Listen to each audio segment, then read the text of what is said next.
ہے۔ اب دوسرے کی بھلائی کرنا، دوسرے کی خیر خواہی کرنا کتنا بڑا انعام ہے، یہ نبی کریم صلی اللہ علیہ وسلم نے تعلیم دی۔ اب ایک حدیث پاک سنیے، حضور نبی کریم صلی اللہ علیہ وسلم نے ارشاد فرمایا، من انذر موسرا او وعد عنہ، آپ کا کسی کے ساتھ کاروبار ہے، کاروبار میں آپ نے اس سے پیسے لینے ہیں، وہ تنگ دست ہو گیا، وقتی طور پر اس کے پاس پیسے نہیں، پیسے لینے کی مدت آ گئی، اب اگر آپ نے اسے کچھ مہلت دے دی،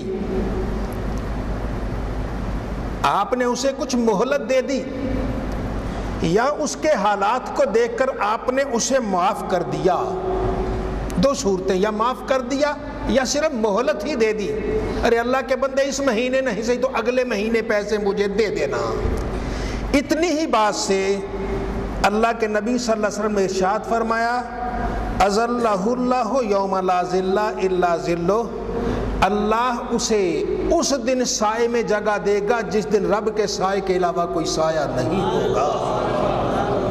یہ نبی کریم صلی اللہ علیہ وسلم کی رحمت ہے، انسان کو کیا سکھا دیا کہ دوسرے کا بھلا کرو، دوسرے کی خیر خواہی کرو۔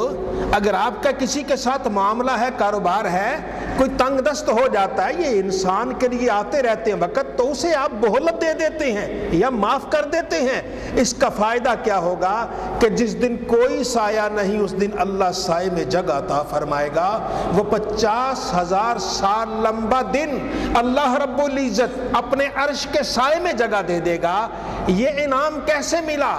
کسی کے ساتھ بھلائی کرنے سے، کسی کے ساتھ خیر خواہی کرنے سے، کسی کے ساتھ اچھا برتاؤ کرنے سے۔ تو یہ اچھا برتاؤ، یہ خیر خواہی، یہ ہمارے دین کا امتیازی وصف ہے۔ رحمت للعالمین صلی اللہ علیہ وآلہ وسلم اپنے سر پہ جو رحمت کا تاج سجا کے آئے ہیں، آپ اسی لیے کہ مخلوق کی بھلائی کر رہے ہیں، جو بھی سرکار کی بارگاہ میں آتا ہے محروم نہیں رہتا، دونوں جہاں کے انعامات لے کر وہ جاتا ہے۔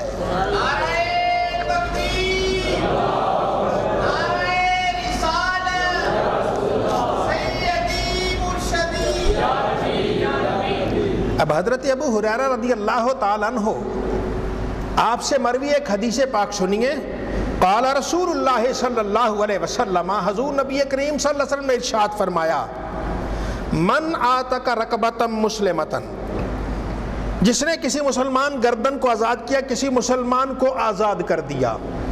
اب پہلے تو غلام تھے، غلام آزاد کر دیتے تھے، اب تو غلاموں کا دور نہیں ہے، کسی کو کسی سے آزاد کروا دیا۔ ایک آدمی کسی کے پیسے نہ دینے کی وجہ سے اسے جیل کی سزا ہو رہی ہے، آپ کو اللہ نے توفیق دی ہے، آپ اپنی طرف سے اس کے ضمانتی بن جاتے ہیں، کہتے ہیں اس کو پیسے مل جائیں گے، اسے چھوڑ دیجئے، وہ اسے چھوڑ دیتے ہیں، آپ نے آزاد کروا دیا۔ اب کسی کو جسے کوئی قید کر رہا تھا، جسے کوئی سزا دے رہا تھا، آپ نے اسے آزاد کر دیا۔ اب اللہ رب العزت انعام کیا دیتا ہے؟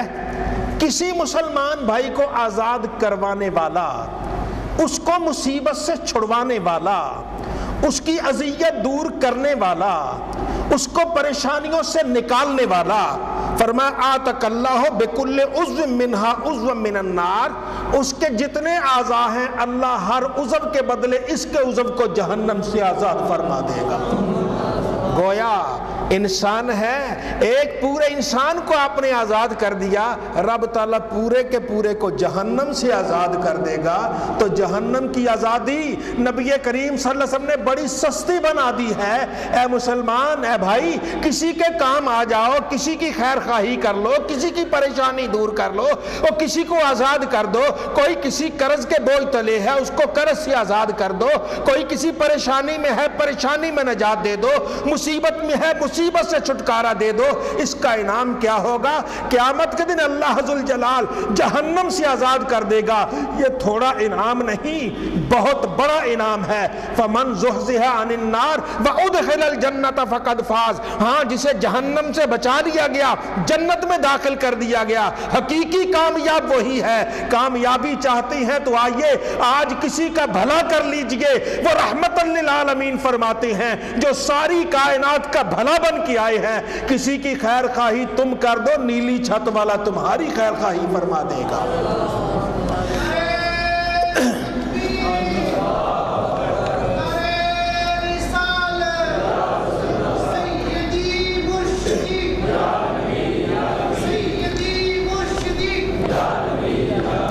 نبی کریم صلی اللہ علیہ وآلہ وسلم کی ایک اور حدیث پاک سنیے۔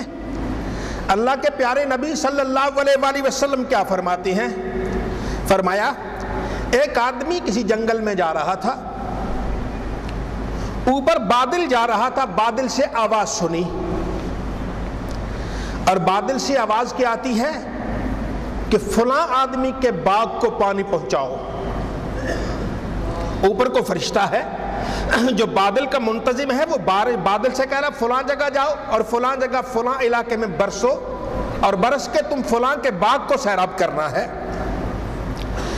اب وہ بادل اس جانب چل پڑا جس جانب اس فرشتے کی آواز آئی تھی، وہ آدمی بھی اسی طرف چل پڑا۔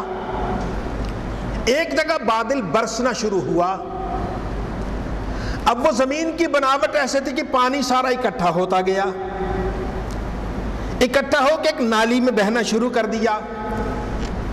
آگے ایک آدمی، وہ سادہ سا آدمی، اپنی زمین پہ وہ ہاتھ میں کسی لے کر زمین کو ٹھیک کر رہا تھا، وہ پانی اس جگہ پہ باغ پہ آ گیا، اس نے اپنے باغ کو سیراب کر دیا، سارا پانی اس کے باغ میں آ گیا۔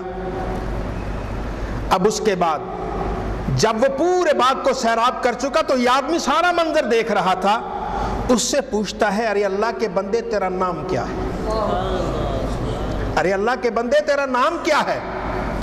اس نے وہی نام بتایا جو بادل سے اس نے سنا تھا کہ فلاں کے باغ کو پانی پہنچاؤ۔ اب اس نے کہا تو نے میرا نام پوچھا کیوں ہے؟ کہنے لگا پوچھا اس لیے ہے کہ میں نے بادل سے تیرا نام سنا ہے کہ اس کے باغ کو پانی پہنچاؤ، بتا تیرے اندر خوبی کیا ہے، تو کرتا کیا ہے؟ کہ فرشتے بھی کہتے ہیں رب کا حکم ہے کہ اس کے باغ کو پانی پہنچاؤ۔ کہتا اگر ایسی ہی بات ہے تو میں تجھے بتا دیتا ہوں، ویسے میں نے کبھی کسی کو بتایا نہیں لیکن تجھے بتا دیتا ہوں، مجھے جتنی آمدن ہوتی ہے اس سے، اس کے میں 3 حصے کر دیتا ہوں، جتنی آمدن ہوتی اس کے میں 3 حصے کر دیتا ہوں۔ ایک حصہ اللہ کے راہ میں غرباء اور مساکین میں تقسیم کر دیتا ہوں، ایک حصہ غرباء اور مساکین میں تقسیم کر دیتا ہوں، ایک حصہ اپنے بچوں کو کھلاتا ہوں، اور ایک حصہ واپس اسی باغ میں لگا دیتا ہوں۔ تو اس نے کیا کیا؟ کسی مسکین کو، کسی غریب کو اپنی کمائی کا 1/3 دیا۔ جب کسی کو کمائی کا 1/3 دیا، خالق نے محروم نہیں رکھا، بادل کو بھی حکم دے دیا ہے کہ اسے کنگال نہیں کرنا، اس کی جھولی کو بھرے رکھنا ہے۔ ایمان والے تو اللہ کا بن کے دیکھ تو صحیح، رب تعالیٰ کے ارشادات پر عمل کر کے دیکھ تو صحیح، اور تیرا کوئی خیر خواہ ہو یا نہ ہو، نیلی چھت والا انشاءاللہ تیرا انتظام کرے گا۔ کسی اور کی کھیتی خشک رہتی ہے تو رہ جائے، تیری کھیتی بھری کی بھری رہ جائے گی، تیرے گودام میں کمی نہیں آئے گی۔ تو خالق کا بن کے مخلوق پہ رحم کر دے، انشاءاللہ ساری خدائی کا مالک تجھ پہ رحم فرمائے گا۔ تو یہ اللہ رب العزت کا انعام ہے، تو رب تعالیٰ کا یہ لطف و کرم ہے۔ تو آئیے نبی کریم صلی اللہ علیہ وسلم رحمت للعالمین، ساری کائنات کی رحمت ہے، تو آپ کے ارشادات پر عمل کرتے ہیں، آپ کے ارشادات پر دل و جان سے عمل کرتے ہیں، اور جو رحمت دو عالم صلی اللہ علیہ وسلم کے ارشادات پر عمل کرتا ہے محروم نہیں رہتا، اس کی دونوں جہاں میں جھولی بھری رہتی ہے۔